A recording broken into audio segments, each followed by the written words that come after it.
All right, it's your boy Minister Ant back with another rant.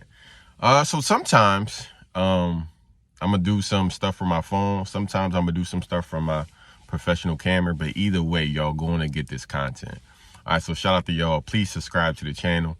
So let's talk about it. So today I want to talk about how to effectively build a relationship with God. Many of us could feel like God is playing a game of hide and go seek, right? It's like he's looking for us and then we hide in life. And then we looking for him and then it seems like he's not there. He's neglecting us. He's not hearing us properly. He's hearing everybody else around us. But when it comes to us, our prayers being ignored.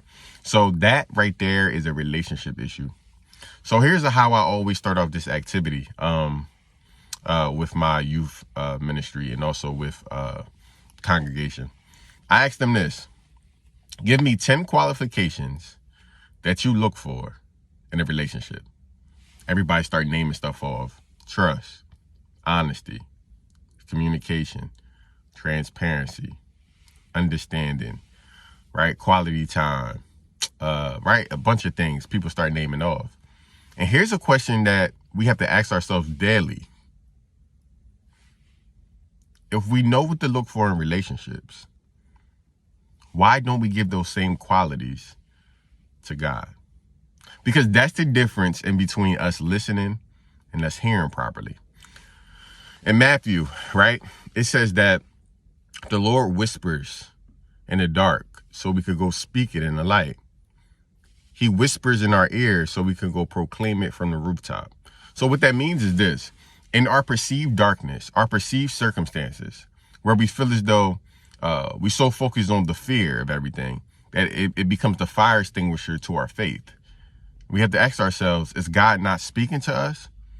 Or are we so fearful of our circumstances that we are not hearing properly? Because the Bible says that God speaks to us even in the dark. And remember, faith doesn't come by sight, it comes by hearing. But many times fear comes by our sight. So our perceived circumstances. Some of us may be suffering from suicidal thoughts. Some of us may be suffering from paranoid loneliness. Some of us suffering from unhealed trauma. And these things become timestamps in our life. But I'm here to tell you this: once we build an effective relationship with God, in those moments we'll realize it's not the fact that we're not hearing properly. It's the fact that our obedience is not where it needs to be. We can hear God, but if we do not value his word, if we do not value who he is, then we can hear him all we want. That does not mean that we're going to move. I'm here to tell you this because I actually love you. And the relationship that you have with Christ, it's like no other relationship. Many people will create a verbal expectations for themselves, but their actions won't match. God tells you this. He said, look, I loved you when you was in opposition to my Father.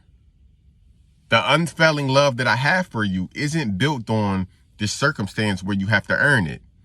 You already have it. All you got to do is love me back. And that's what God is asking from each and every one of us, to love him back. Communication comes by prayer. Because what ends up happening is through prayer, you have obedience, you have instruction from God. And if those two things is not there within those circumstances, then that's not a prayer. It's nothing more than God has this unfailing love for us. He made us in his image. But he also gave us a choice. He gave us a choice.